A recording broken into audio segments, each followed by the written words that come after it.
Hello guys, আমি আজকে খাগড়া বরাবরের মতো আবার বাজারে গেছি। খাগড়াছড়ি থেকে তরকারি আসছে, শাক সবজি।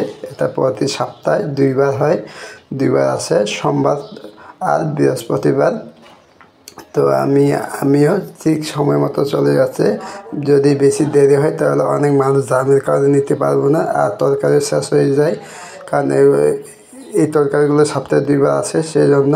তো এটা দেখতে পাচ্ছেন, এখানে অনেকগুলো তরকারি আছে, আমি কিন্তু নাম বলতে পারতেছি না। তো আপনারা দেখতে পাচ্ছেন এখানে, এটা হচ্ছে বড় বড় রাই শাক। তো এখানে বিভিন্ন ধরনের তরকারি আছে। তো আমি আমার যে পছন্দগুলো বাজার নিয়ে আসছি। এই শাক, এটা হচ্ছে আপনার বেগুন তরকারি দিয়ে রান্না করে খাই, ধনিয়া পাতার মতো। আমাদের পাহাড়ের অঞ্চলে পাওয়া যায়। আর এখানে দেখতে পাচ্ছেন অনেকগুলো এই আলুও কিন্তু দেশি আলু, এটা কুমিল্লা শহরে প্রায় পাওয়া যায় না।